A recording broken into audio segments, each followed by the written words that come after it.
Hello, everybody. Welcome. I see a lot of familiar names on here, so I'm really excited that a lot of you could make it today. In case we have not met yet, my name is Jessica Wilson. I am the Senior Admissions Counselor here at Palo Alto University, and today we will be doing a PsyD and PhD admissions deep dive. So you guys will learn a little bit more about the admissions materials that you'll be presenting to us and hopefully answer all of your questions today. So I'm going to ask that everybody stay muted. Please use the chat box to ask any questions that are relevant to the slides that I'll be going over. So I'll take a second after each slide just to read through your questions. I'll answer as many questions that I can. If there are some questions that I'll probably answer later on down the road, I will skip those. But at the very end, we will have some time for Q&A. So at that point, if I missed anyone's questions, I'm really sorry, but please do ask them at the end. And we're going to just go ahead and get started. So let's start by talking about deadlines. We have the November 1st, which is the kind of early consideration deadline. And then we have the January 3rd, which is the final deadline. And then our classes will start in September. So we do operate on rolling admissions. So this kind of means that we admit students on a first come, first served basis.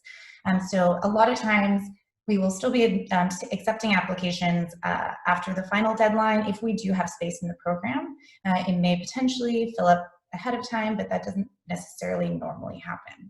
We do recommend applying at least 3 weeks before the deadline, just because some materials like transcripts can take a little bit longer to come through.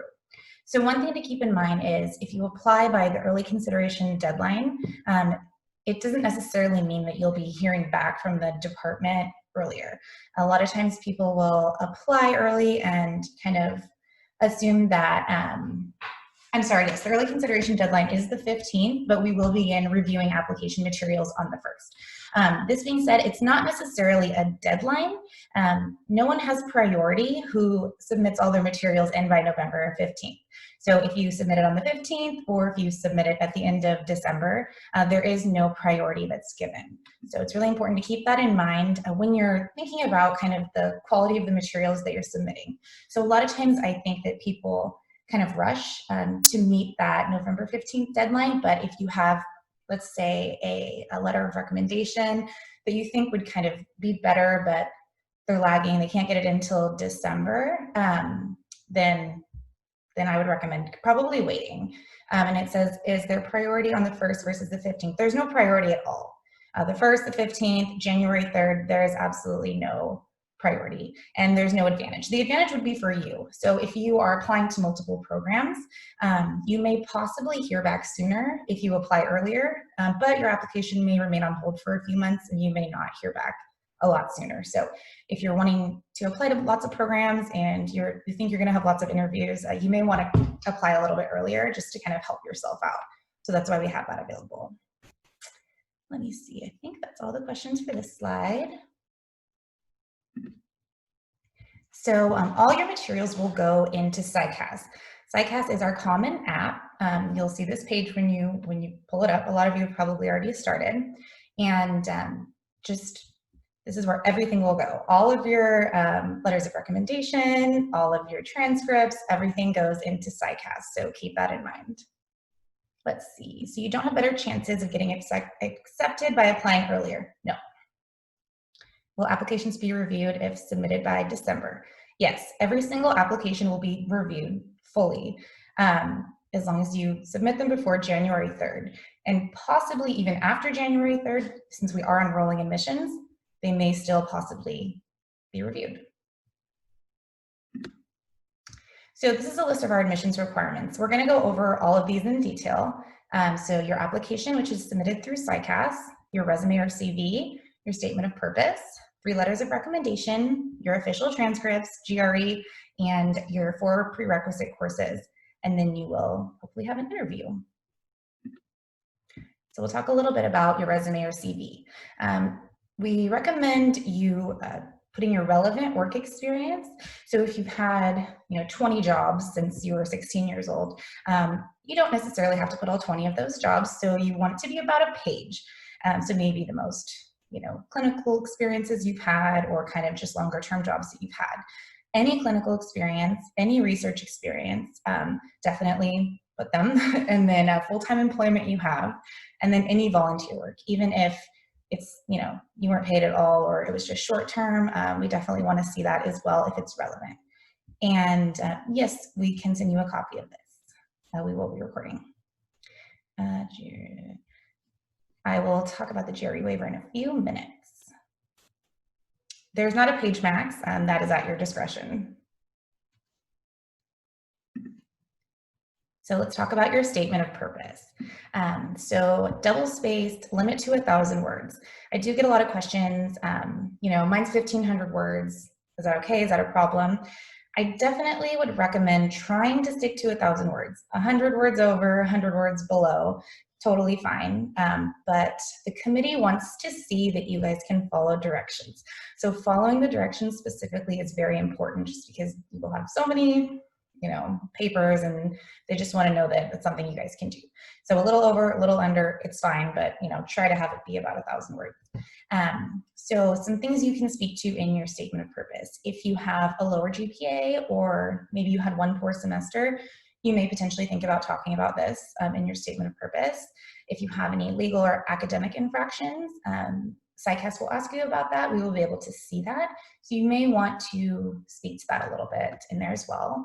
And then if you've had any gaps in work or education history, you can talk about that as well. I took a year off for whatever reason, and these are just recommendations. Definitely, it's at your discretion. And then for the statement of purpose, what you'll be talking about for both programs is super similar. So you're just kind of going to talk about yourself, your interests in clinical psychology, your goals, let's see how you plan to achieve these goals. And then one thing that the committee really likes to see is for you to kind of speak to PAU specifically and how we can help you achieve those goals. So if we read through your statement of purpose and it's super general and it kind of seems like you may be submitting the same statement of purpose for every single school, that's not necessarily recommended. So if you have, let's say, a research lab that you're super interested in that PAU offers, or an area of emphasis, or a professor that you really like, we do recommend kind of speaking to this and talking about how PAU can help you achieve your goals, why you are the best, why this is the best school for you, possibly over other schools. Let's see if we have any questions. Do you have to manually type in job experience on PsyCast? It does ask you if you have, I think it's just if you have anything else that's not on your CV that you want to put, but other than that, you don't have to type that in. And let's see, oh, Elena got it. All right, we're gonna move on. So let's talk about your letters of recommendation. So who should you ask to write your letters? So you will want to ask people who are familiar with kind of your ability as a clinician or a researcher. So it will prompt you to say whenever possible, they should be faculty members in psychology or practicing professionals or other mental health disciplines. So adding a letter of recommendation. I get this question a lot, and people will say, I have this fourth recommender who's really great, and do you recommend me submitting that fourth letter of recommendation? I definitely can. I can put that into your application for you, but like I said previously, the committee does like to see that you can follow directions, so that would be at your discretion.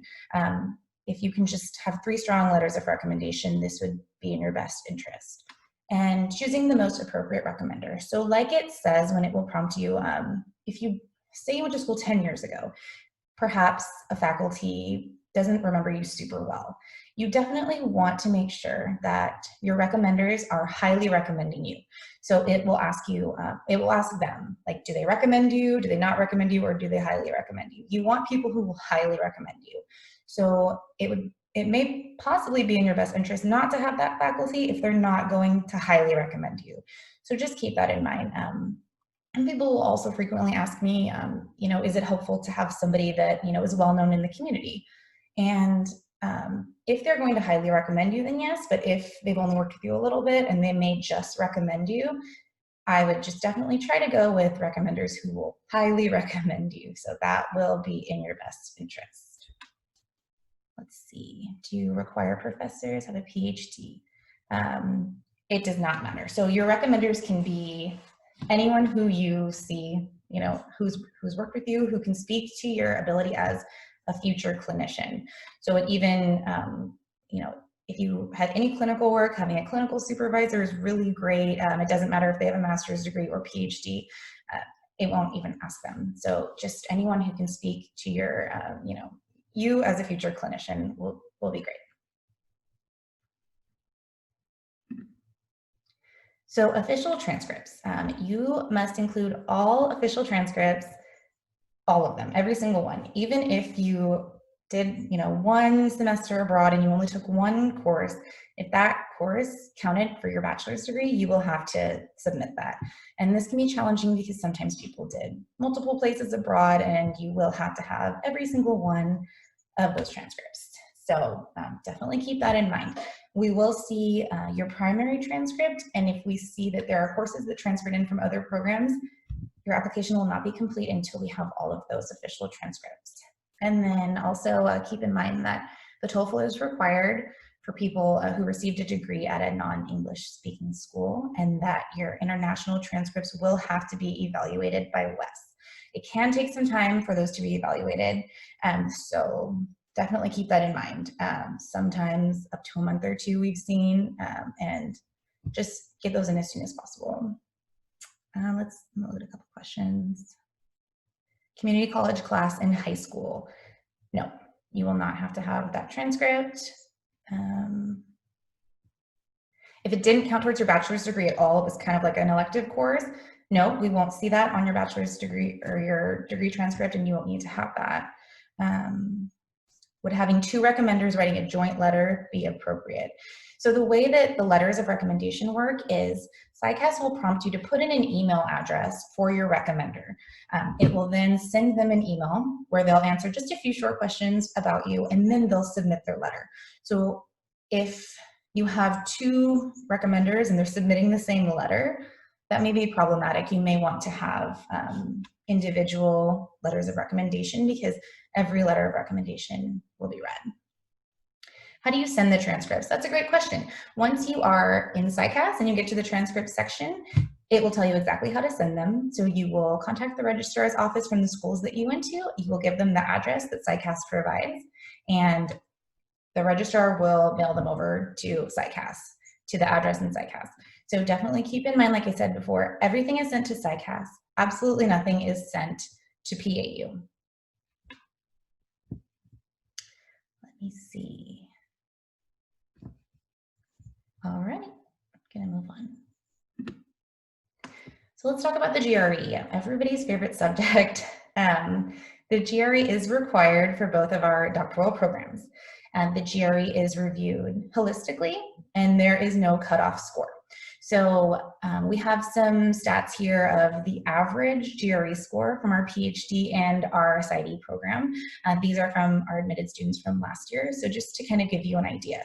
This being said, this is not necessarily the score that we're looking for. There were students admitted with significantly lower scores. So a lot of people will ask, well, what if my score is still significantly lower? Should I still apply? Absolutely, yes, apply. Your application is looked at holistically, completely. You know, we've had students with as low as around a 290 be admitted, so there is no cutoff score, there is no lowest score that we will admit, and definitely if you have clinical experience, if you have fantastic letters of recommendation, there are other ways to strengthen your application if you do have a lower GRE. And then we do have a GRE waiver available. So it is on our website under the admissions tab. If you have experienced any extenuating circumstances resulting from COVID-19, then you may be eligible for the GRE waiver. So one thing about the waiver is there's not a specific criteria. People will ask me, well, you know, what is it exactly? Whatever individual experience that you've been going through, COVID related, you're just going to kind of describe it in detail to us, and we're going to review each case individually. And we do not require proof of circumstance. So if you were sick or you lost your job, we will not be specifically asking for that. And then one thing to mention, the psychology subject test is not currently being offered, so that will not be expected at all. And then also do keep in mind that when you are approved for your GRE waiver, that waiver will go into your PsyCAS application and be viewable by the committee and by your interviewers. So just be aware that when you're writing, what's going on with you for your waiver, that it may be viewed. So this may be important. For instance, you want it to correlate to maybe your CV. So if you've said, I lost my job because of COVID, but then your CV says, you've been employed, by Apple for the last 15 years and you're still employed, you may potentially be asked about that. So we do expect that. We know all of you guys are honest, but make sure that your CV is updated and just kind of keep this in mind. All right. Thank you, Elena, for helping answer questions. Let's see, any other questions?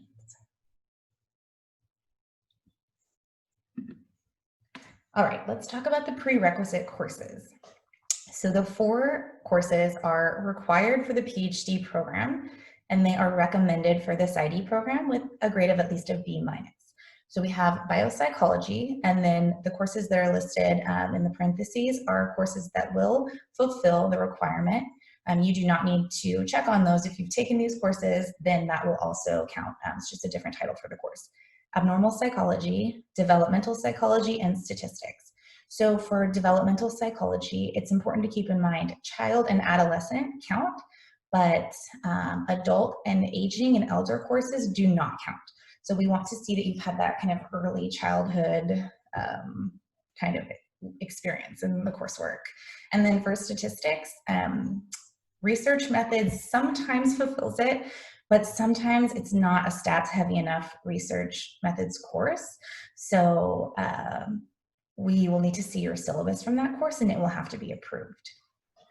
And then let's see, also keep in mind that if you haven't taken the courses yet, you can complete them after you're admitted into the program, as long as they are complete with, by the first day of class, if not, a few days earlier.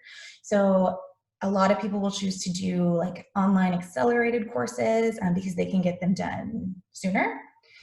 So a lot of our students have said they love the UC Berkeley extension because I guess it's affordable. A lot of people did their prerequisites there last year, but if you have a local community college that's affordable, there's absolutely no wait in where you take these courses. So take them at wherever is the quickest, wherever is the most affordable for you, whatever works for you. So let's see. Also, just to mention for this ID program, they are not required, but if you do not have a psychology background, it may strengthen your application to have a good grade in these courses, just so we can see that you are prepared for the rigorous coursework that is to come. Keep in mind that it doesn't really work the same as the PhD program. So if you have these courses, let's say in progress, when you submit your application materials, your materials will not be re-reviewed once these courses are in because they're not required. So if you're planning on taking them now and you're doing an accelerated program, you'll want to wait until they're complete and you are able to submit your transcripts to submit your application, because once your application is submitted and all of the required materials are in, that is when your application will be reviewed, and it may not be reviewed again. So you'll want to have everything completely in by the time you press submit. If you're waiting on these courses, just wait, and it's okay if they're not in by the early consideration deadline, as long as your application is at its strongest when you submit everything. And then also keep in mind for statistics, yeah, an introductory stats class is fine. Also, it doesn't have to be a psychology-based statistics class.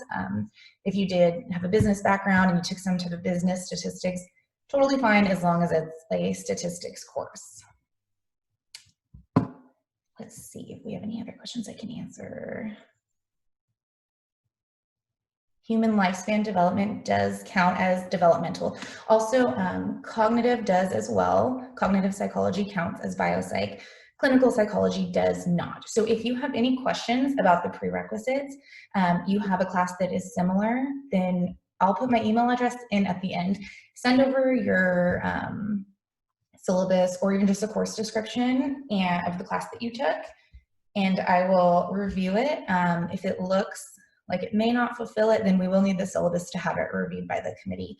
But it is possible that other courses will fulfill these as well, so definitely send them over. All right, so let's talk about clinical and research experience. So here are a list of clinical experience that our admitted students from both doctoral programs had before they applied for the program. Clinical experience is super important just because this is such a commitment. So if you've been to one of the open houses, you probably already heard this from Dr. Hill or Dr. Kent, but we definitely highly value clinical experience. Dr. Hill will even say, it's not super likely to be admitted into at least the PsyD program without a teeny tiny bit of clinical experience. It can be so challenging to sit with clients and to kind of hold their trauma and to have that experience, that we want to know that you've had some form of clinical experience, and it can be very vague clinical experience. We just want to know that you've had some form before you make this commitment of joining the program, because we don't want you, in $50,000 worth of debt and then deciding that this is not for you. So, right now it's definitely a hard time, but there are a ton of telehealth options out there. So any type of, even a text crisis line, like anything that you can get as far as clinical experience is super helpful, will definitely strengthen your application. And so research experience as well. A lot of people expect that because the PsyD program, for instance, it does not require any research, that you don't have to have any research experience, and you definitely don't. However, almost everyone in the PsyD program does end up participating in research throughout the program, just because it kind of just happens throughout the program with the connections that you make. So we do love to see your research experience. So if you are applying for the PsyD program and you have research experience, definitely put that on your application. Definitely speak to that in your statement of purpose, because even though it's not is not as research heavy as the PhD, it's super helpful. I did see one question I wanted to answer. Is the PsyD more competitive than the PhD? Yes, because there are only 20 seats that we fill in the PsyD program. In the PhD, we have 80 seats. For the PsyD program, we get at least 300 applications. So it definitely is a lot more competitive, just because it's a lot smaller of a program. Does internship experience facilitating group therapy count towards experience? Yeah, absolutely. So anything that you have that is kind of sitting one-on-one or sitting in a group in some type of helping profession or some type of helping way is going to be clinical experience. So if you have any questions, feel free to email me if you want me to, go over your specific experience that you've had. But yeah, anything in a helping profession is going to be looked at that way. Let's see. Any other questions? Let's see, do anonymous meetings count? If you were hosting the meetings, then yes.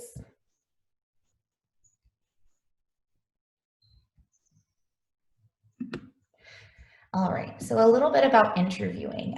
We are actually going to be hosting an interviewing deep dive session. We'll be sending out an email about that. Currently, we don't have a ton of information for you about our specific interviewing, because we are still kind of reviewing how exactly we're going to do everything for this year. However, that being said, interviews will definitely begin in January. They are a all-day event, at least for the PhD program. They're usually on a Saturday. So you will get a chance to hear from professors, current students in the program, and then you'll have 2 interviews that are 30-minute long interviews on Zoom. So all interviews will likely be virtual, usually they're on campus, but just because obviously of the climate, everything is looking like it will still be virtual in January. And then we are really hoping that we can start hosting on-campus visits for admitted students. So if things, restrictions lighten up a little bit, we'll definitely plan some small campus visits. And hopefully that will happen. It's definitely just super helpful for you guys to be able to come on the campus and just get a feel for the energy there. And as far as your interview goes, you will go very, very into detail with this during the deep dive, but you're going to be talking about your specific interests in clinical and research work, your career goals, your previous experience that you've had, and then questions that you have for faculty or students. In the PhD program, it will likely be that one of your interviewers is a current student, so it is helpful to have some kind of student life questions or kind of whatever you're hoping insight to get from them prepared.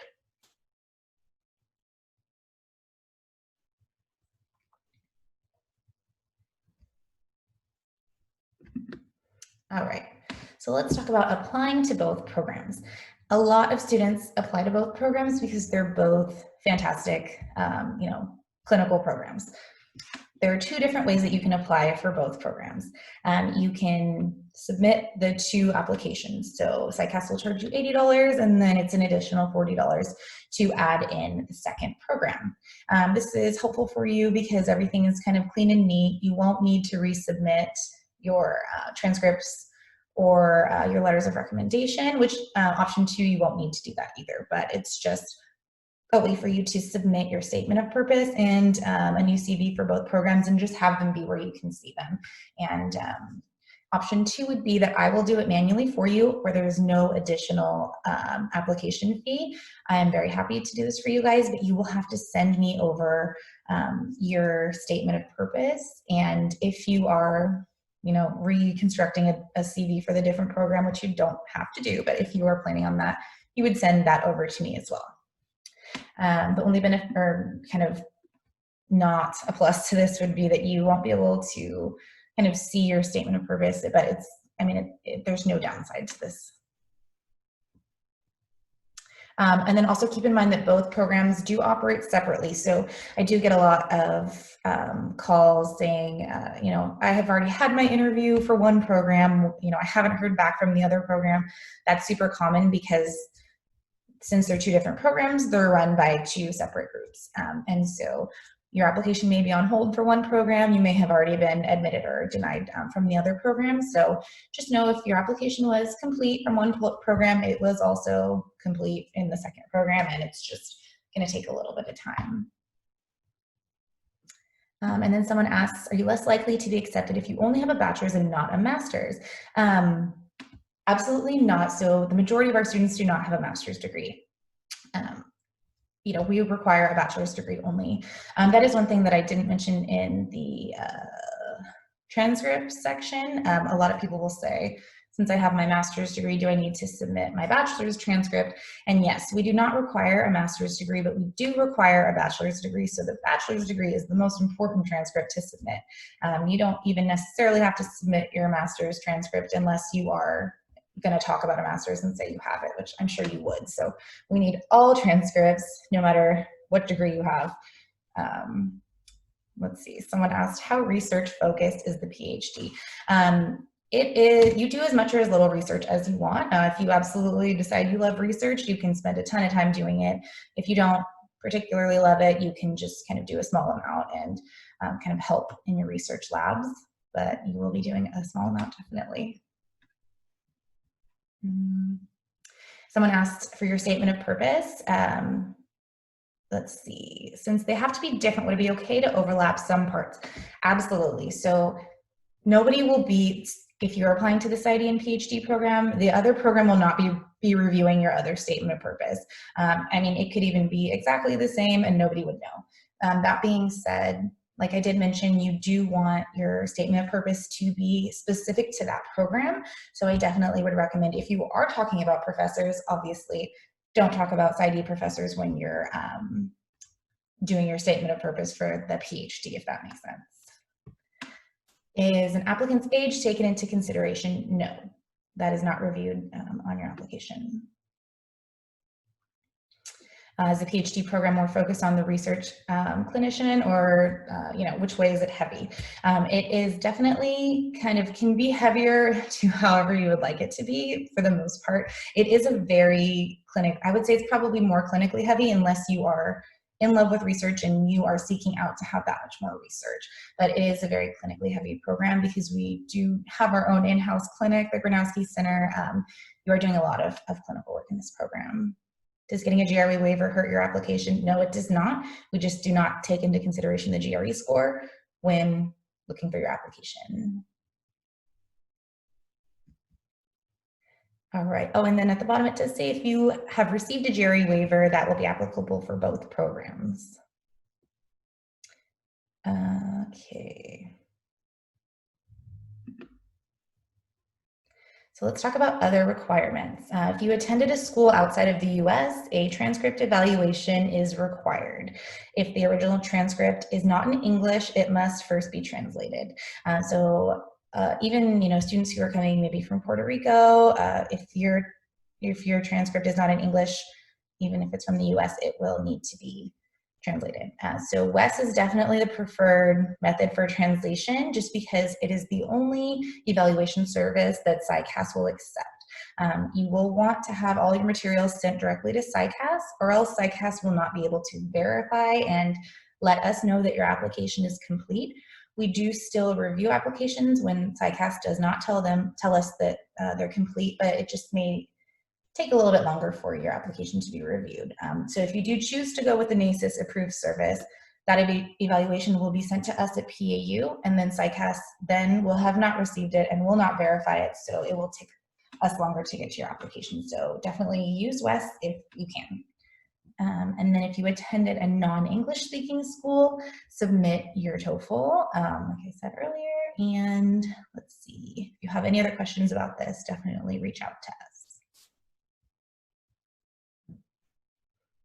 If you sent your GRE scores to Palo Alto, do I need to submit them to PsyCast? Yes, nothing goes to us. Everything goes to PsyCast. How many applications do you get for the 80 PhD seats? Usually at least 200, I would say. If your program is taught in English, I guess you can reach out to us. If your transcript is not in English, then we would probably need to see a syllabus that is in English in order to waive your TOEFL score.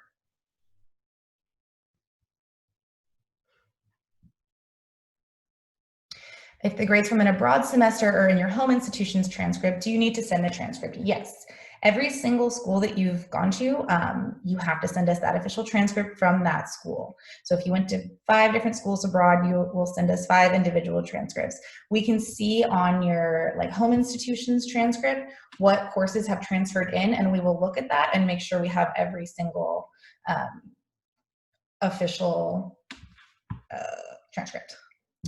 What is a GRE? The GRE is kind of the general exam that you'll be taking to get your verbal and quantitative score. So definitely reach out to me and I can send you more materials on the GRE, Kayla. All right, so one thing that I do get quite a few questions about is the transcript entry section. So those of you who have done this are probably feeling sad right now, but this does take some time. You will have to submit every single course manually that you have taken on your transcript. So you will just have your transcript right in front of you. You'll press add course, add a semester, and just fill in the questions that it's asking for. So you will just manually put in every single course code, course title, and grade that you have received. So this does take about an hour and a half. This just makes it a lot easier for the admissions committee, so we don't have to look through every single transcript that you have. Some people have 10 in order to see all the courses that you've taken and in order to see the grades. If you do not want to do this, PsyCast does charge a fee and it will do this for you. I think last year it may have been $40 or $50, but that is something that they offer as well. So right below where it says save time, you can learn about that as well. If you do not graduate until the end of November, that is totally fine. You will just send in your official transcript now, and then as soon as you graduate, you'll send it in again. Your bachelor's degree does not have to be complete until at least the start of class. So you would have until September to get us in your official transcripts.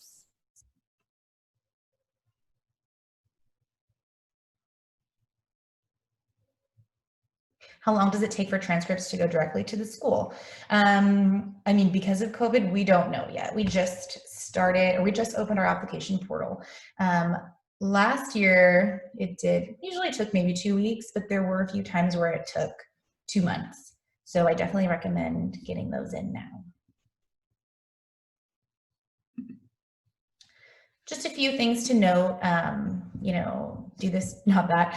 We do recommend applying 3 to 4 weeks before the deadline, just because, like I mentioned, it can take a while for even just non-international transcripts to come through. Sometimes they, every once in a while, we for some reason don't receive them. If your application is not verified by PsyCast, you can see that in your application, kind of what your status is, and you sent everything in a couple weeks before. Reach out to me, send me an email, and I will let you know what is still pending in your application. So that way you can maybe reach out to your registrar office and say, hey, I need this sent again. So do complete the transcript entry section for every single course you've taken so that we can see all the courses. Do not send anything to Palo Alto University. Send everything directly to PsyCast. And then let's see, start your WES evaluation as soon as possible. When's the earliest you can hear back about an interview? I think once we have all our interview dates ready to go, you'll start hearing back probably mid-November, I would say. But for the PsyD program, it is not abnormal, when you submit your application early to still not hear back until maybe January sometimes. So it is definitely possible. All right, so I'm gonna open things up for questions. So any questions you have that I did not get a chance to answer, definitely feel free to unmute yourself. Hey, Jessica, I just wanted to follow up about my question in the chat. I feel like it wasn't super clear. Sure.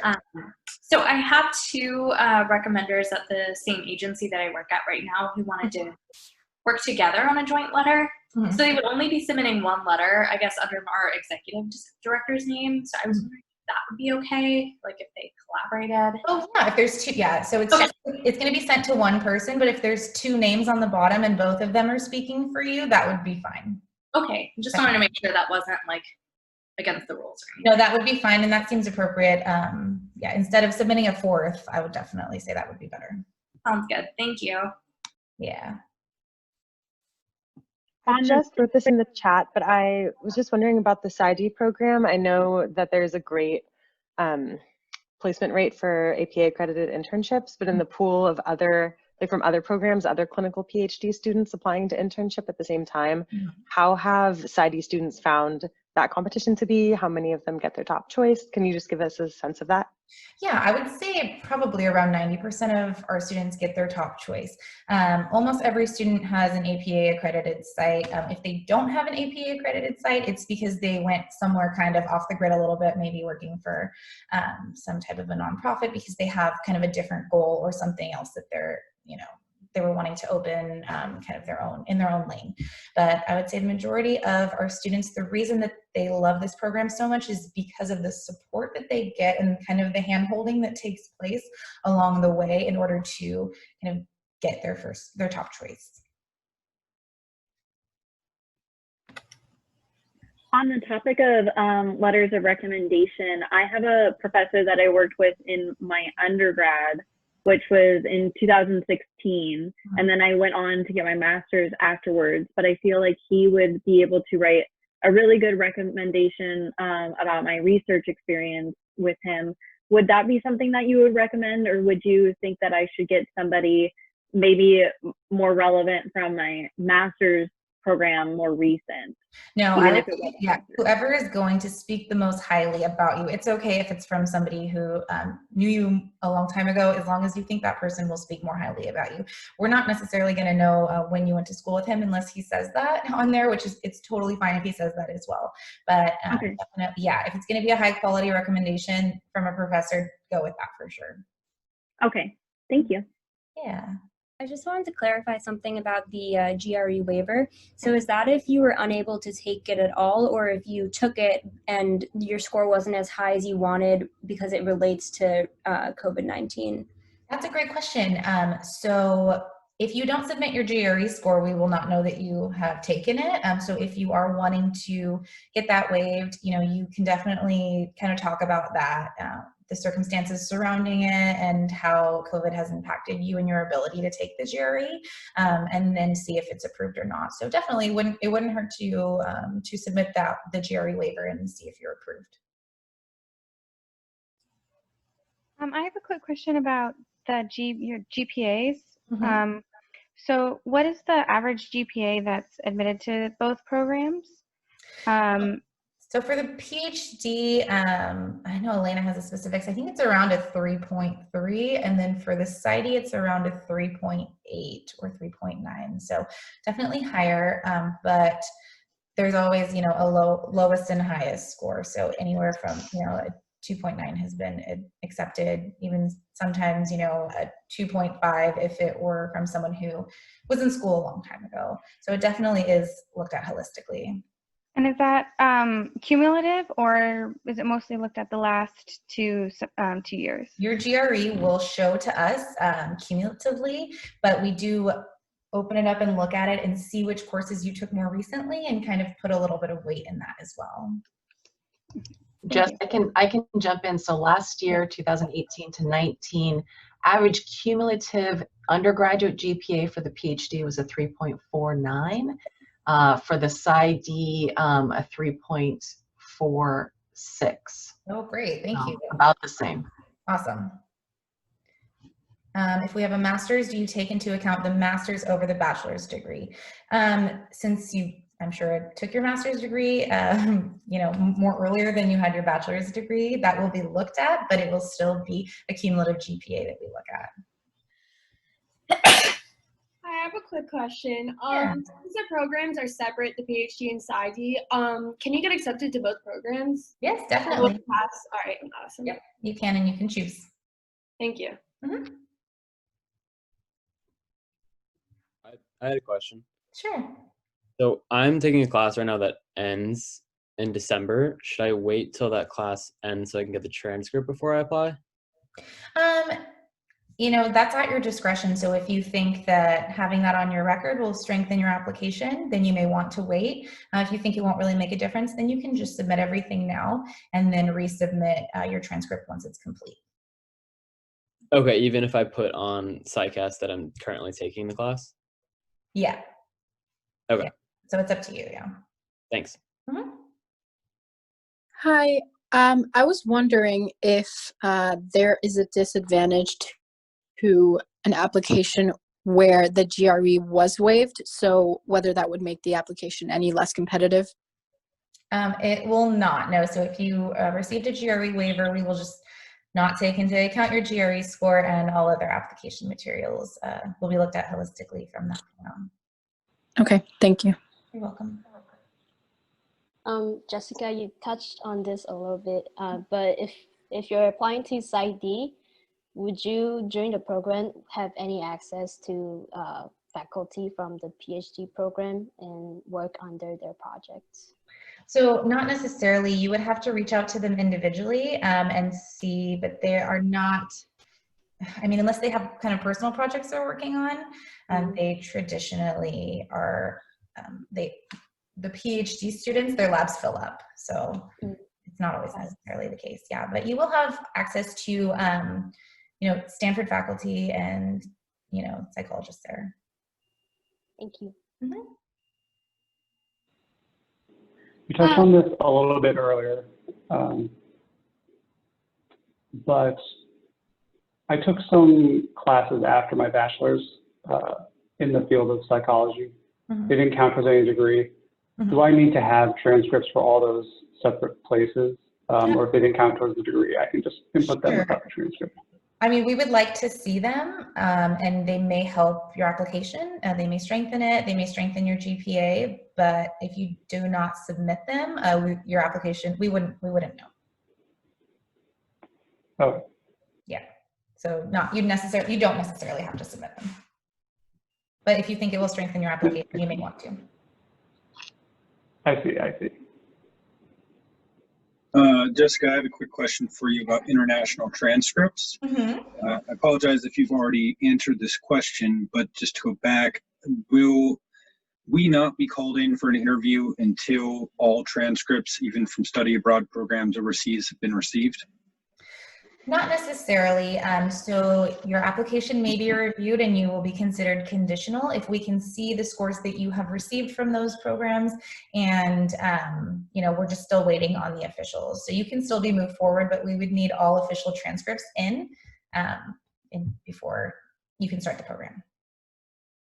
And what is that deadline, please? So when the first day of class, which is usually the second week in September.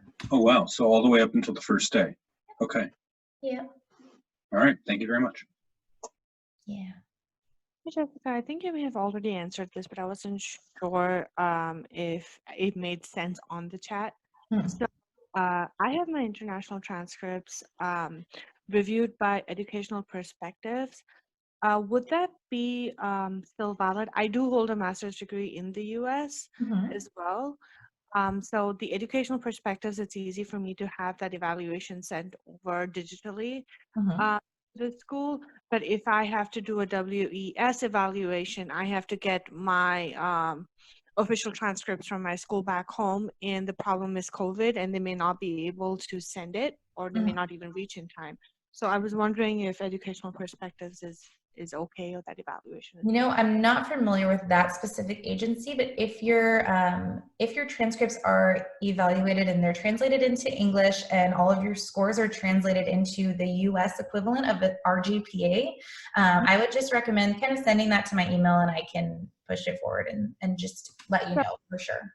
So could I just send those email those to you? And would that be okay for both programs then, both the PhD and the PsyD? It would, but just keep in mind that PsyCast will not mark your application as verified because transcripts are supposed to be sent to them.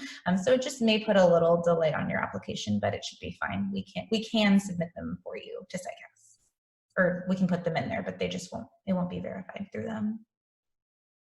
But it should be fine.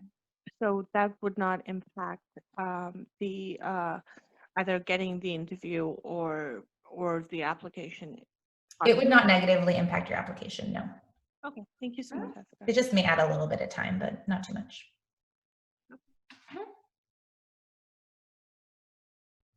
If we've transferred, if we did our first 2 years at a community college and then went on to higher education, did the upper division at a university, and our transcripts from that university show the community college, do you want us to submit the community college transcripts as well, or yes, just if those courses transferred, if they were transferable courses towards your bachelor's degree, yes, you would have to submit the official transcripts from your community college. Okay. If a prereq was taken pass no pass, would that be an issue if you passed it still? If you pass it, that's fine. It will be complete, or yeah, fulfill it.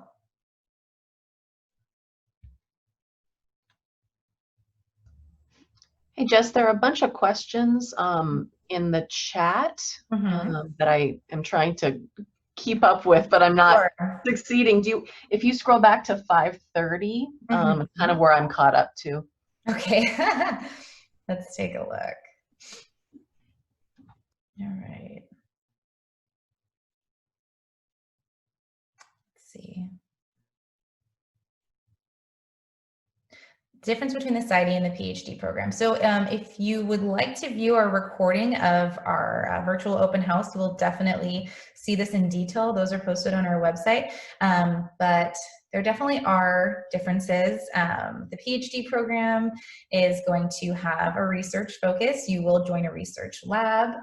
The PsyD program, you will not. The PsyD program, you choose to specialize between children or adults.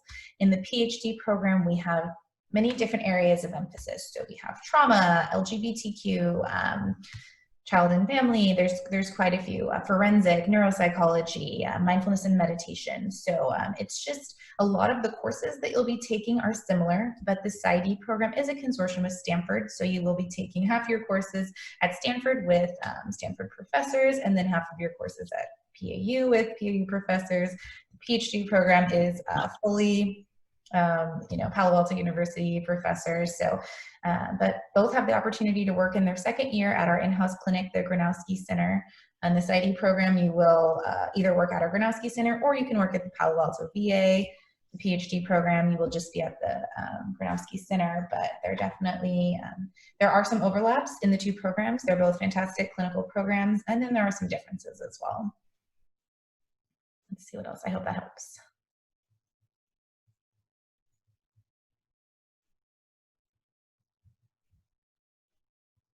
Let's see. And then there, let's see. Oh, I answered that. Let's see. Yeah, so the deadlines again, January 3rd is the final deadline, and then November 15th is the early consideration deadline. Although, like I did say before, there is no priority given to students who apply at the early consideration deadline. That is kind of, it's a helpful thing for the students just to know when is the earliest your application will, be starting to be moved forward. Sorry, another question about the transcripts. When we're inputting the information, do we only need to put the information that goes towards our degree, or do you want all of the classes that we've taken? So it will be all of the classes taken from your bachelor's degree, I believe. But PsyCast should prompt you. Elena, do you know if they have to put in their master's? Yeah, it's gonna ask for everything. Okay, so it's everything. So everything, even ones that don't go towards the bachelor's degree, just even. Yeah, the only things really you can leave off, or like if you took pottery over the winter and it was just like for fun and professional development. But yeah, if it was anything you took post high school and up until you got your degree, you need to include that, and then really everything after that too, if it was in an academic program. So it's tedious, and plan ahead to take a couple hours to do it. So sorry in advance, but it is a PsyCast requirement, not a PAU requirement. Okay, thank you. I'm seeing some questions about funding. So PAU does have a scholarship of up to $56,000 that around 8 students, I believe, last year were awarded for the PhD program. It's a little bit more percentage for the PsyD program, still around the same price. But other than that, students usually take out federal loans. There are other scholarships listed on our website that are outside scholarships that a lot of our students have been awarded, so we definitely recommend looking into those. There are TA and research positions available for some of the students, and then there are federal repayment plans that a lot of our students plan on taking advantage of. Is it frowned upon to have letters of rec written by someone who does not have a graduate degree? Nope. If it's someone who you have worked with, who can speak to your ability as a future clinician, then that may be an appropriate recommender for you.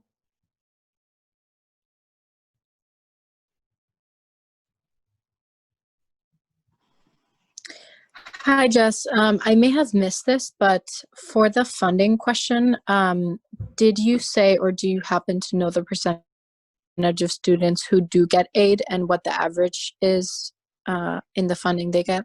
So as far as like getting the scholarship and outside scholarship as well, or is getting loans? Scholarship. Scholarships, I'm not sure as far as outside scholarships go. For the PAU scholarship, it's around 8 students from the PhD program, and I think around maybe 10 or 12 students from the PsyD program. But as far as outside scholarships that our students have been awarded, that is something we can definitely check in with financial aid to see, unless Elena, you have those statistics, but I'm just not sure as far as the outside scholarships go. Yeah, I was keeping my camera off because I didn't wear makeup and I'm embarrassed, but I guess I'll jump on. Hi everyone, I'm Elena. Yeah, so last year we actually awarded 12 scholarships to PhD students. Those were about 53,000 spread over 3 years. PsyD does slightly more at a slightly lower amount, so it's about even. I think the point in total transparency is that we don't do fully funded doctoral programs. And that is the difference between us and other smaller, more research-focused programs. So statistically, if you're admitted, you're probably not going to get a scholarship. And I don't say that to discourage you, but I say that so that when you think about your budget, that you do it realistically. I think this is a fantastic investment, but you need to make that choice and decide for yourself, is the investment in terms of debt worth the training that you get. So what will happen is you're admitted first. Your application goes to the scholarship committee. They review in batches and send out decisions as well. So there'll be a delay between notification of the admission and notification of the award. And those are rolling as well. So you might not get an award in the first batch of students, but you might get an award the second time we look at the pool of students we have available to us. Thank you, Elena. So that does answer the question of how do you apply for a fellowship? Actually, you do not apply. Every student who is admitted into the program is considered for a fellowship. And is it open to international students? Yes, every admitted student will be considered for the fellowship. And the GRE has to be within 5 years. That is a question on here as well. Hi, Jessica. Hi. So I'm wondering, like, for a PhD application, I remember at the open house event, someone mentioned that we don't need to specify the track we want to go into at the point of applying. But for PsyD, do we need to specify, like, do we want to work with children versus adults when we apply to that? It's good to have an idea, but no, your second year in the program, you will begin taking those specific courses just like you would in the PhD program. Okay, so we don't need to, like, just specifically, like, mention which population we want to work with when applying to it. Yeah, no, not immediately. Okay. All right, thank you. You're welcome. Hi, Jess. First of all, thank you for your time. And I'd also want to ask if the PhD program is APA accredited. Yes, both programs are. Thank you. You're welcome. Someone asked, will we hear about interviews on PsyCast or by email? You will receive an email. You will also receive a rejection email if you are not offered an interview. There was a question about, is the program full-time? Both are. So you really can't work while you're doing it unless you have like a work-study job with us. So this is not something you can do while you're working full-time somewhere else. They are mostly daytime classes. And the question came up, is it on campus? Yes. Now, it is not right now. So we haven't mentioned COVID-19 other than in the GRE waiver section. Right now, all of our classes are remote and we're doing entirely telehealth. So it's really a remarkable thing. But that is to say, we don't know, as no one does, what delivery will look like in 2021 when y'all will be starting. So we're assuming right now classes will be back in person at that time, but worst case scenario, we might have another year of online or hybrid delivery. For people that are out of state and are looking to move, obviously, to California, you guys have on-campus housing for graduate students applying to the program? We do not. So what we do have is a database for students who are looking for roommates. So if you're wanting to have a roommate who's in your program or who goes to PAU, we can kind of try to match you with one of them, but there is no housing. So students usually live within around a 20-mile vicinity of the school. Okay, and even if it's online, will you still have that option available to do that? Yeah, you will. As soon as you're admitted into the program, you will have access to the database. So at least you can kind of start looking at who's finding a roommate, who's not, and start chatting with the students who are looking. Awesome. Thank you so much. Welcome. There were a bunch of questions about study abroad. So let me try and add a little clarity. It depends on whether you enrolled in another university or your study abroad courses were hosted by your home university. So it will depend on what your primary undergraduate university transcript looks like. If it just says like, Bates College, 4 courses, it shows as a normal transcript. You just happen to be in a Bates College classroom that was in Austria. That's okay. If you enrolled either independently or through your school in another university, you have a transcript with that university, that transcript needs to be separately provided. And if you're curious, you're not sure, just call us or email us. We can walk you through what your particular situation is. Input high school courses, no. High school courses we don't need. How many work study jobs are available for each program? So work study can be any kind of job. So for example, in our office, we probably, I don't know, Jess, what do we have, 20 student employees normally? So there's no limit per se. It just depends on what the need is. So I think anyone who wants a work study job could probably find it. And we actually, most of our students use up their work study hours early on, and then we just pay them as regular employees. The number of veterans we have in either program, I'm thinking 3 or 4 come in the PhD. PsyD is more unusual because that tends to be a more traditionally aged group. A lot of veterans in our master's programs in undergrad as well. Theoretical orientations. Well, I'm hesitant to speak to that. Jess, do you know the theoretical orientations of the 2 programs? So what they say is it's pretty, they try to have it be well-rounded, but just California in general is kind of a family system CBT kind of more based, but you do have the option to kind of learn about the theoretical orientations, find out what you love, and then kind of dive deeper into that just based on like the papers that you write and the research that you're doing. Amber asked, if classes are remote next year, will first years be required to relocate? No. So, well, I'm assuming that what we did this year is what we'll do next year, which is that first years would not be required to be on campus until the start of the summer term. So we will guarantee the first 3 quarters you could be remote. The reason that is the case is because you start in the Gronowski Clinic in the summer. So assuming that we're back to providing in-person services to our clients, you would need to be there for that. Are there benefits to moving to the Bay Area? Well, I pay rent here, so I'm hesitant to answer that question, but I mean, you know, it's certainly a fantastic, you know, quality of life here, but I don't think from an academic perspective that there's really any benefit since all of your interactions with your faculty in class will be remote. Maybe beneficial to save money, you know, if you have. Yeah, I would think so, yeah. Do you apply to the work study program? You need to apply for financial aid.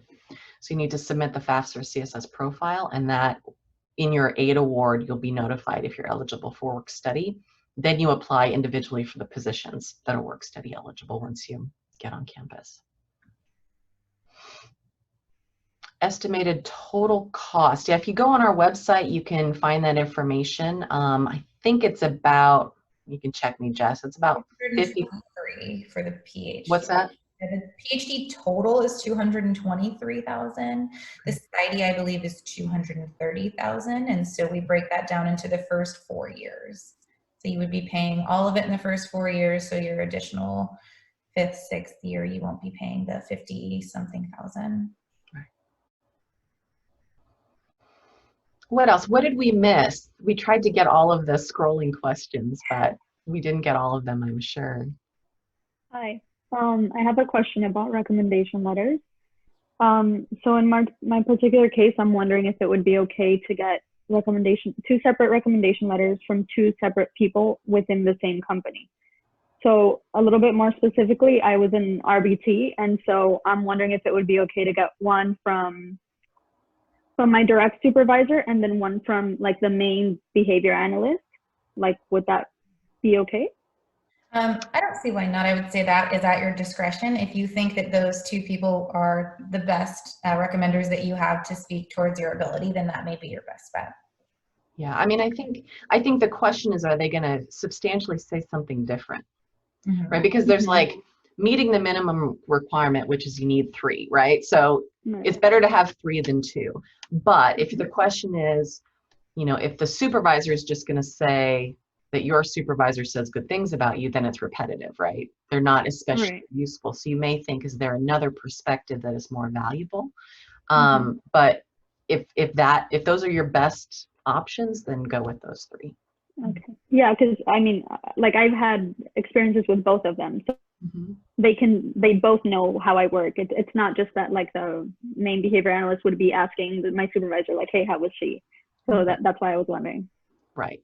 Yeah. No. The most egregious ones we see very occasionally is like someone's mom will write a letter for them or something like that, and that of course is not okay. But your situation, if you think that it's useful explanation of you, great. Okay. Thank you. Or your therapist. Please don't have your therapist write. Yeah. No, your personal therapist. Yeah. For sure. I've seen that. How many? Sorry, I have one more question. Go ahead. So right now I'm doing an internship. It's mostly administrative and like writing for their website and stuff like that. I did get a job to be a registered behavioral technician, but it's for school and working with people with disabilities. But since COVID's going on right now, it's closed and it's probably not going to open until mid-November, December, she's thinking. And so I haven't started yet. Like I got it, but like, should I wait to apply so that I could add that? I know I won't even have that much experience by the application point, but I'll be starting it then. Should I mention it in my personal statement or? COVID has turned all of our general advice kind of yellow, right? We're not really sure what to tell you. So I think that all of our admissions committee members are going to be more sympathetic and more understanding of people who maybe could not assemble as strong an application packet as possible. So yeah, you can send us an email. We can make a note in your file that says, this was supposed to happen, but it didn't. But to Jess's point earlier, especially for the PsyD, it is a highly selective program. So any strength that you can add to your application makes a difference. Also, for both of these programs, because they're clinical, until you've tried it, it's hard to know if it's really a good fit for you. And this is a huge commitment to make until you're sure. So I don't want to deter you from applying.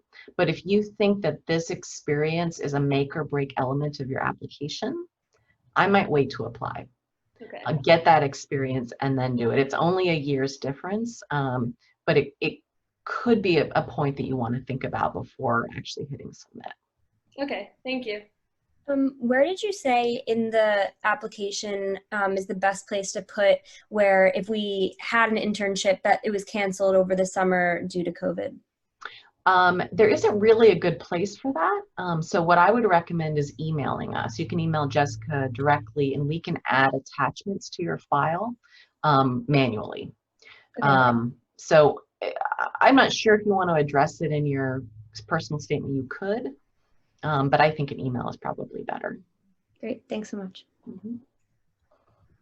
Suzanne asked, how many older students are in the PsyD? I don't think any, Suzanne, to be honest. Do you know, Jess, did we have any come through? Last year we had a student who was 43. This year I have not checked the age data, unfortunately, but I definitely can get back to you if you'd like to email me. Yeah, the PsyD tends to skew the youngest of all of our programs. So I'm going to put in my email here. So feel free to send me an email with any additional questions that you may have, or if you would like me to double check anything for you that I've kind of mentioned today. Good. There are 2 questions at the bottom that are a little interrelated about competitiveness and the 2 programs. The PsyD has a lot more applicants. And to be totally blunt, a lot of that has to do with our association with Stanford, right? There's a prestige associated with that program. The director of that program, Dr. Kimberly Hill, is amazing. She will sniff out someone who wants it for the prestige immediately. So you need to do some self-reflection about why you're applying to that program, and figure out beyond the prestige, why do you want to go? And you need to really be thoughtful and explicit about that in your statement.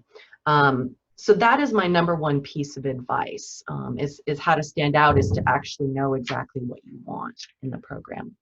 The difference between the PsyD and PhD, both are competitive. Both get mostly their first choice. So they're both excellent training programs. Nationwide, the PhD is a slightly more prestigious degree than the PsyD. And that's just generally. It's unfair in my opinion, but there is sort of this sort of old school holdover that the PhD is a little more prestigious. That being said, it is possible the PhD may open more doors in a small way than the PsyD. Both are excellent. Both will probably get you where you want to go. So I don't think that if you're concerned about that and you think the PsyD is a much better fit than the PhD, that you should apply for the PhD. That's not a good reason to do it, but it's just important to know that contextual. Absolutely. And then Rebecca, I think throughout this presentation, I've kind of been trying to give you guys hints on how to make your application more competitive. So just to kind of reiterate, when it comes to the statement of purpose, definitely specifying why PAU specifically is the perfect program for you, not just, you know, the clinical psychology degree, what we can do for you. That's going to strengthen your application. Having fantastic letters of recommendation, making sure that your recommenders rate you as highly recommended, because that's kind of a word that they will use rather than just recommended. So they will have to kind of pull from a drop down and put, you know, how they recommend you. So making sure that you're close enough to your recommenders that they highly recommend you. And then just gaining any clinical or research experience that you can kind of scrape together during this time will definitely strengthen your application as well. Speaking to that clinical or research experience, if you don't have any, speaking to maybe the coursework that you've had that you feel like has prepared you for this. So definitely take that time with your statement of purpose, because every single word of your statement of purpose is read. Every single word in your letters of recommendation are read. So your application is fully reviewed for every single student. So definitely just taking the time and making it reflect you in the most, kind of the lightest way. Competitive applicants for PhD, much the same information. I think our PhD faculty are a little more interested in your research experience and your research goals. So even if you're not sure exactly what lab you might want to work in, you do want to communicate some excitement about research and how you might see where you currently are right now translating into some of the work that our current faculty do. Definitely, and if you haven't had an opportunity to work on a research lab, then any maybe research interests that you have are great to speak to, especially if the research, current research or previous research that our faculty have done, because they're all actively engaging in research, which is one super special thing about our university. So, you know, maybe speaking to some research that's super inspirational to you, or just showing the faculty that you read kind of articles or research and you're up to date in certain fields that interest you as well. That can strengthen your statement of purpose and your interview, definitely. Absolutely. Question. Oh, yeah, go. No, please. Thanks, Elena. In terms of the research labs at PAU, how competitive is it, like in terms of working in a specific lab that you have in mind? Do students often find difficulty getting spots? Everyone gets a spot, and the real neat thing about our program is I think we have 26, 28 labs at this time. So the really important distinction about our program is that students come in essentially undeclared, right? I'm borrowing the undergrad term, but unlike many PhD programs, you do not apply directly to a lab. And the benefit of that is that you have the whole first year to really experience the different disciplines within psychology in real life rather than theoretically. In spring, you apply to a couple of labs, right? And we try and rank you and place you in the lab that's the best fit. The other important thing to note is that our faculty collaborate a lot. I was speaking with someone earlier today, like, is it competitive? Is it cutthroat? It's really not, and that starts with the faculty. So you can actually do a dissertation and have two people sort of co-advising you. Let's say your interest is trauma and meditation. Well, Dr. Waldy and Dr. Brown could co-advise you on that.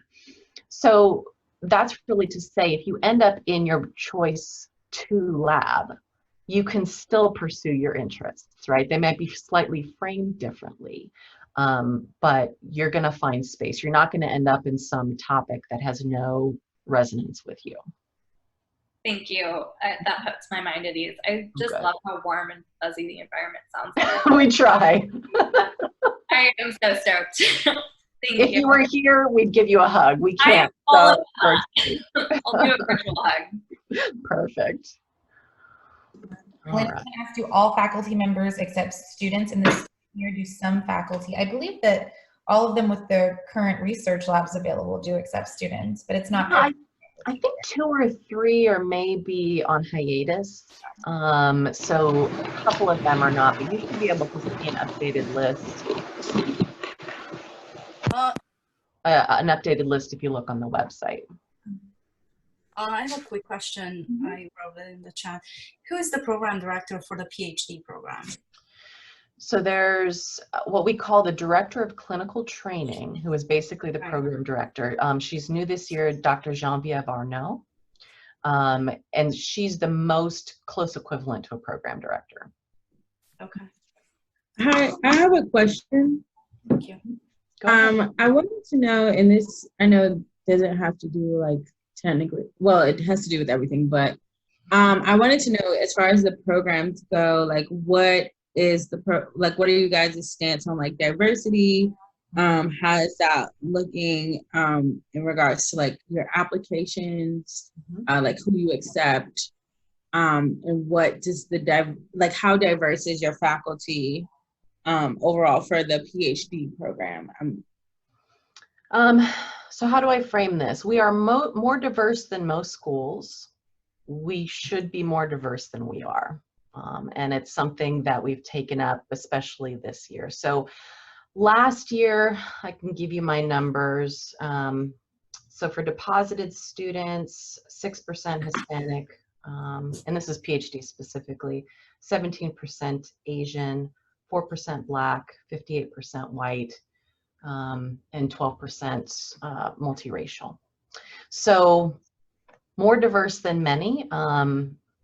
You know, I'll be totally honest, the cost of attending here is correlated with whether people can attend, and that tends to correlate to our diversity numbers as well.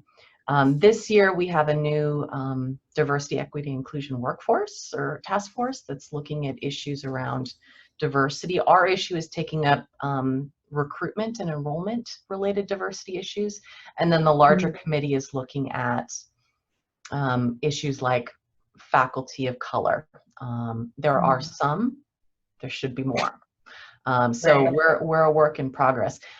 If you're interested, I am not the best person to relate this experience through. So we have a handful of student workers who can provide their own experience. And we're happy to connect you with them, and they're happy to talk to you in a sort of an unfiltered way about what we do well and what areas we still need to work on. Okay, and then my follow-up question is what does Palo Alto overall like have to offer to its students of color? So do you have like a Black Student Union, or do you have like other I guess I'll say outlets for students of color, since your diversity isn't as high as you would like for it to be? Yeah, it's a great question. So there are affinity groups. Some are program specific and some are university wide. We don't call it the Black Student Union. It's diaspora, but it's a similar group. There are some ethnic groups. There are some groups that are focused on issues around community mental health that is related to diversity. There's also the community mental health area of emphasis, which tends to correlate with students of color who have an interest in serving those populations. There's also a strong presence for Latinx students. So there is the Latinx Task Force. There are several faculty who are sort of leaders in providing Spanish language services. And there is a Clinical Latina, which is part of Gronowski. So that is something that if you are a Spanish speaker, you can actually work with Spanish speaking clients as well. Thank you. Of course. There was a question, issues related hate crimes or discrimination. Our last Clery report did not report any sort of formal hate crimes or issues of discrimination that rose to that level. That is not to say that it is not something that people experience, right? We know that there are microaggressions on this campus, big and small, and they often go unreported. So what I can say is what I know, but I think what I know is a fraction of, what the lived experience of some people is.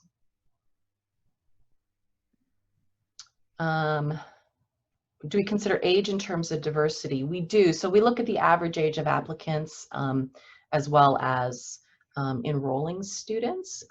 As I mentioned, we actually get a lot of career changers who maybe spent 20 years in tech and then come back and they want to do something good and change fields. So it is something that we think about in terms of diversity. Average age of an enrolled student. So for the PhD last year, the range was 20 to 49. For PsyD, 21 to 29. Bethany asked, in comparison to similarly tiered schools, PAU has a very high cohort size. Yes. So this harkens back to our history as a professional school. So we started just as a PhD program, and so we were just naturally larger. That has sort of sustained throughout our evolution into a full university. What I would say is that there are pros and cons. I think there are more pros than there are cons. Obviously, the pros of going to a school with 6 other PhD students is you get that really personal touch. The con of that is you really better hope you like those 6 students because they're going to be around you all the time. Your experience here is much more diverse, I would say. So you're not in classes of 70 students, you're in classes of 20, 25 in a first year, and then they get smaller as you get into your specialty areas. But what it means is that you have really a broad range of perspectives and other types of students around you all the time. You can find those support systems, right? In a way where if one of those 6 people just doesn't sync with you, it can be a real problem. Those small programs also tend to be a little bit more traditionally aged and have students who are coming directly out of undergrad. So if you fall into a more non-traditional group, this can be an amazing space for you because you're not going to feel like the only 30-year-old in a room. It is a more diverse group in that way. It also allows us to have 25 to 30 labs. So, even if your interest evolves into something else while you're here, there's probably going to be a home for you among our programs. Hi, Jessica and Elena. Thank you for taking the time to speak with us today. In terms of preparing for the interview, is there like a specific, I guess, in terms of the graduate students that we will be talking to, are they going to be further along in the program or are they going to be fairly new to the program? There'll be a range. The newest ones we had were 2nd years. The most advanced, I think, were 4th years. So there will be a range. No one expects you to know what it's like to be a 4th year PhD student. They want to know who you are, what are you passionate about, what is your awareness of psychology and why you might want to do this field. So the feedback we got from the student interviewers was great, that people felt like it was really not a stressful experience, but they did learn a lot. What we will do is we will do a prep session, interview prep, as a separate webinar, and you'll get an invitation to attend that, and people found that quite helpful last year. So we'll do that again this year. Great, thank you. So I know some of you have other obligations. If you want to jump off, feel free. We'll continue recording and we'll send the recording out to everyone. But I'll volunteer Jess. I don't know if she can stick around a little bit and answer any other questions. Very happy to. Thank you everyone for coming, and I'm going to hang out for a little bit longer if you have any other specific questions I can answer. I'm going to put my email in here one more time, And then feel free to email me if something wasn't clear or your question was not answered. Mariana, is it 80 out of 200 and 250 that get interviews? No. So there's three groups. There's total applicants, there's those who interview, and those who enroll. So total applicants last year for PhD, 361. Those who were offered admission, 259. And we ended up with a class of 63 last year for those numbers. So less selective than the PsyD, but that's partially due to a much larger cohort.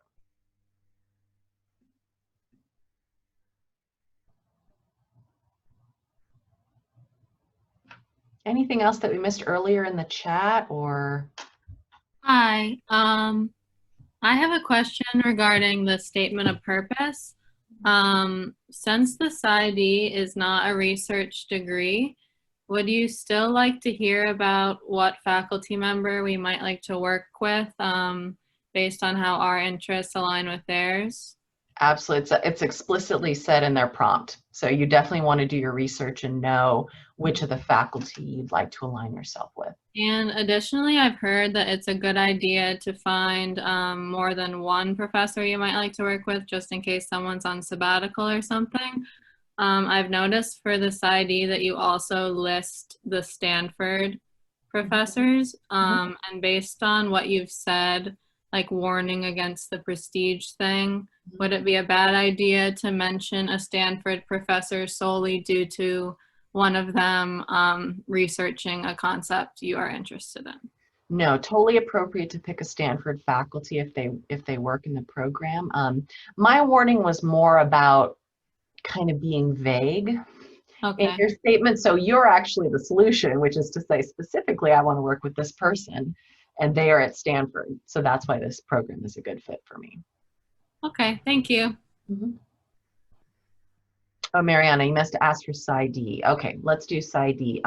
Last year, 380 applicants, 55 were offered admission. So more than that interviewed, probably about 80 interviews, 55 offers of admission in a class of 30.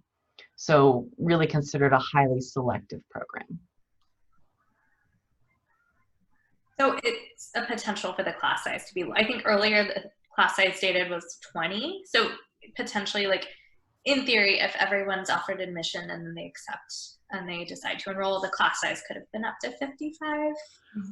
It's a game we play in admissions, which is you have to offer more than the spaces you have, but we do them in batches. So we don't offer 55 all at once.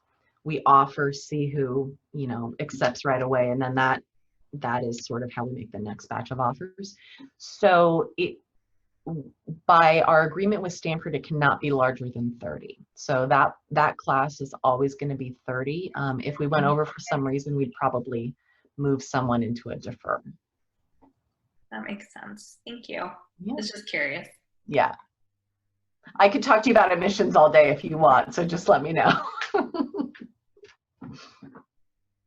Hi, so I have a quick question. If someone wants to apply and applies to both programs and say, I do not know what the chances are, but say you get interviewed to both, would that negatively hurt someone's application if they have applied to both the programs? It's quite rare given the selectivity of the PsyD, but it does happen on occasion. And I think last year, what do we have, 3 or 4 that got offers to both programs? No, it doesn't hurt. You are probably just a stellar candidate and you're equally appealing to both programs.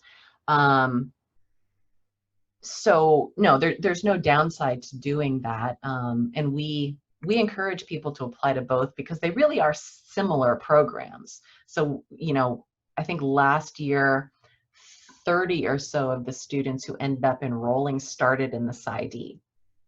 So they, through the process of discovery, realized actually the PhD is really in sync with my interests, and they ended up being really happy. So I don't see any downside to doing both. Elena, April 15th is the deadline to accept your offer, correct? Correct. Yeah, and unless that changes this year due to COVID, we pushed it back, but normally, yes. Thank you. Next question. Sorry. That's okay. So you were talking about the work study program, and you had mentioned that to be eligible for the work study, you need to have the FAFSA application done. However, if I'm not mistaken, FAFSA is not open for international students. Right. So would that then, as an extension of that, be that an international student cannot apply for the work study or cannot take on-campus jobs? The first, yes. So work study is funded by the federal government. It is a form of federal financial aid. And as such, international students and many undocumented folks are not eligible for federal financial aid. That being said, it does not mean you can't get an on-campus job. It just means that where the money comes from is different. So the experience for you as a student is largely unchanged. You would just apply for a job on campus and get it. I want to say INS, they're not INS anymore, but the federal agency who manages international student visas limits the number of hours you can do. I think it's 15 or 20 a week. And you are allowed to be employed as an international student, but only on campus. So you can get a campus job. You just have to make sure you stay under the hour limit. Thank you. Once accepted, can I interchange from PsyD to PhD and vice versa? If accepted to both, you could accept either the PhD and PsyD. You cannot move from the PhD to the PsyD or vice versa once enrolled. You have to just apply as a transfer student to move between the programs.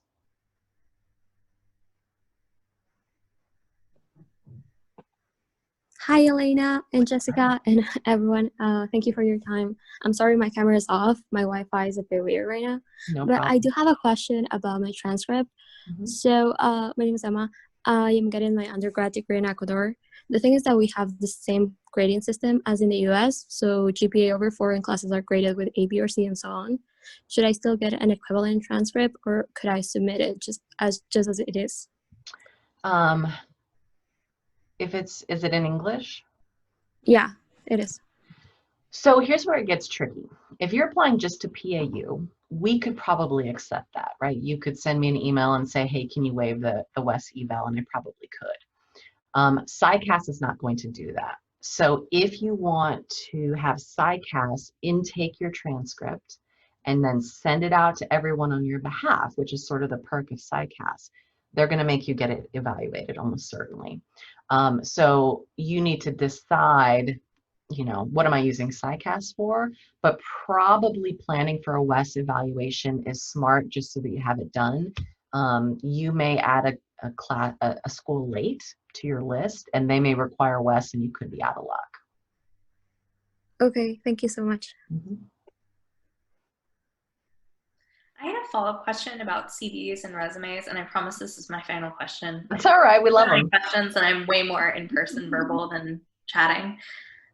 Thank you so much. For the CV or the resume, I'm wondering what format is preferred. Like, I've done grad school applications before where they asked for like a 2-page maximum, and it was like very bare bones. And then I have a CV that's like really long with like research, study explanations, and so on and so forth. So like, is there a preferred method, something that will make reviewers less nauseated looking at the screen? Yeah. So you raise an interesting question because everyone in this room is going to be able to populate a CV.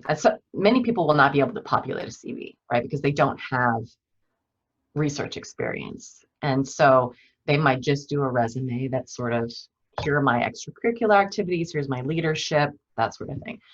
So if you have a full-fledged CV because you're maybe a working professional, you've been around a little bit longer, you're welcome to submit that.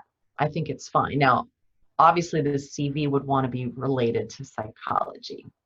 So that's the thing. If you're filling it out with a lot of stuff that really isn't relevant and the admissions committee faculty members aren't going to care at all, then that's a bit of a waste of time and it's a waste of their time. But you know, if you're a named author on a paper or you gave a poster presentation at a regional APA conference or anything like that, absolutely feel free to include that. But the format itself, like what are the topic headers and everything, we don't mandate what that has to be. Sounds good. Thank you. Mm-hmm.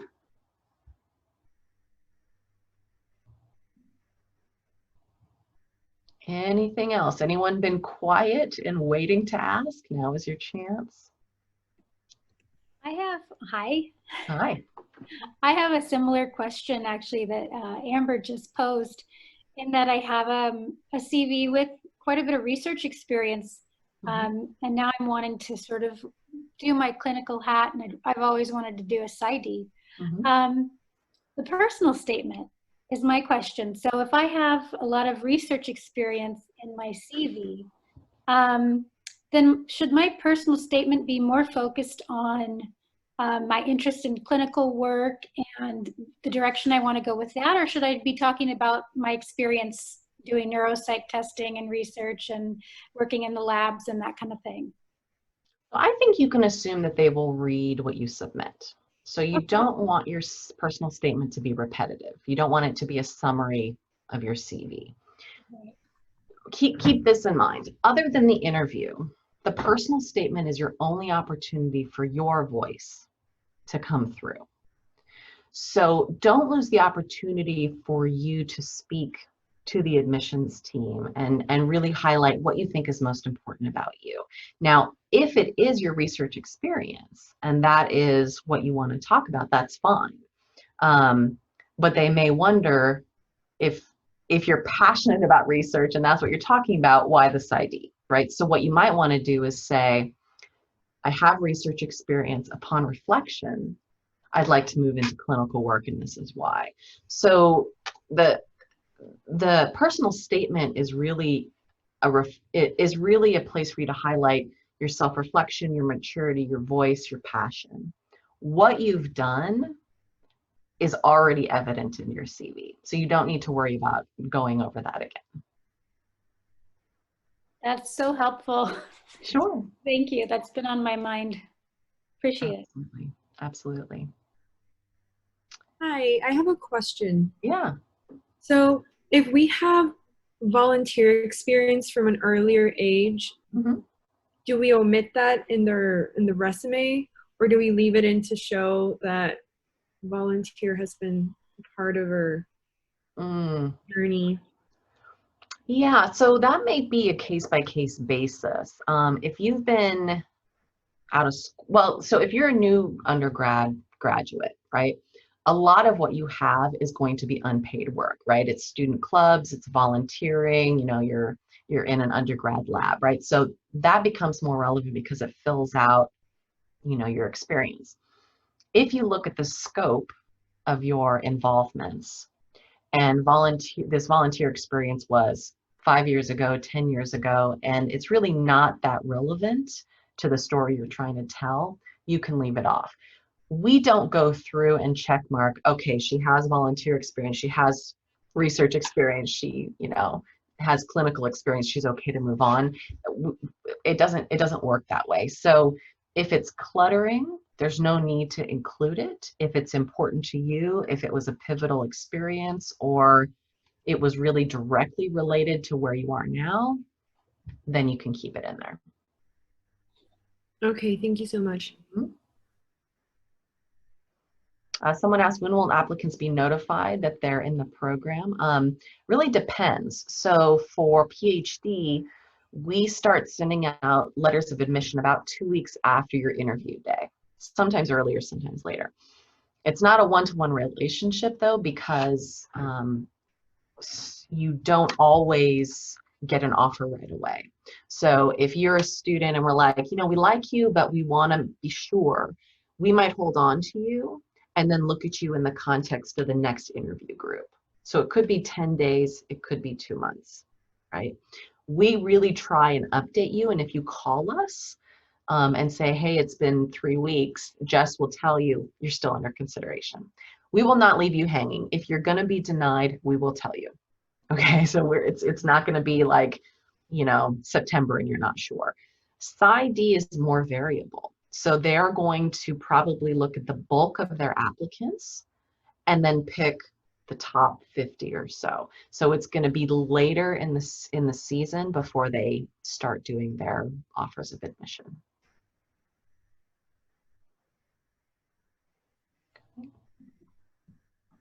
What else? I know there's some good I questions. have a question. Yeah.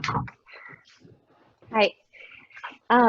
I was looking forward at the other information sections and saw one about Matthew Yelch's lab. And I was wondering if that's all enfolded in the PhD program or if his thing is a separate. Yeah, so his lab is embedded in the PhD program. He's a PhD faculty member. So a PsyD wouldn't naturally work in his lab. You could maybe volunteer, but it's difficult. It's not a natural part of the curriculum for PsyD to work in PhD labs. So it's sort of a special thing. But when applying for a PhD, I could, select that as the lab that I'm expressing the most interest in. You could express interest in that lab, absolutely. You're not guaranteed space, but there's usually space for a couple of students each year. Okay. Yeah. And then other labs for the PhD program, and apologies if you've already answered this, would we want to be as specific as possible in like a top 3 that we were looking at applying for, or how does that work? I don't think that the specificity of it is more that there's at least someone that you want to work with, right? That you've done your research, you've identified that there's a fit. We don't use what you put on your application to match you with labs later, because we assume that over the course of the first year, your interests are going to change and evolve. So it's mostly a function for admissions and fit. So don't feel like if there's really only 2 people that you've identified right now, just put those 2. You don't need to stretch to find a third if it's not really resonating with you. Okay, great. Thank you so much.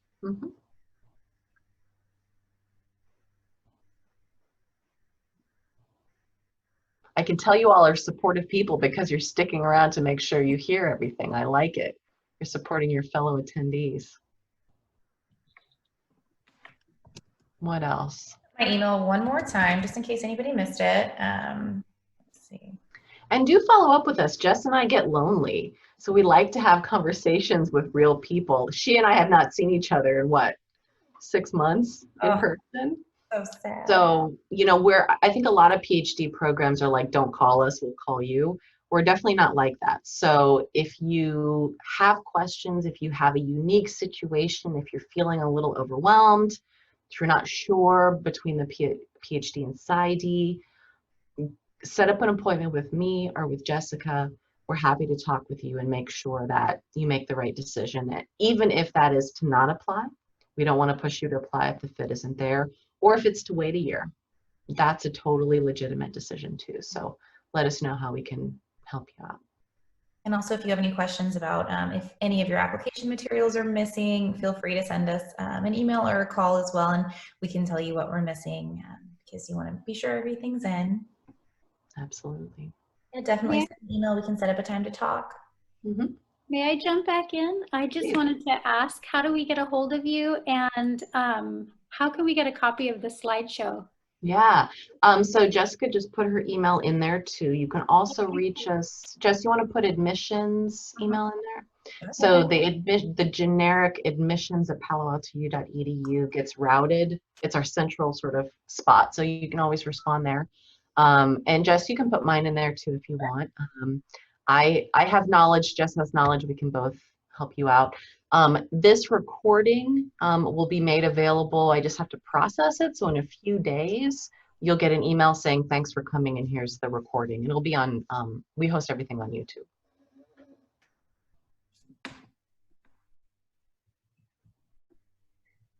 All right, well, if there's no more questions, I guess we can let everybody go. Thank you so much, Elena, for helping answer questions. I really appreciate you being here and taking the time. Yeah, my pleasure. Go get some dinner, everyone, and take care of yourselves. Definitely. And feel free to send us an email or a phone call. If you guys have any other questions, we are here for you.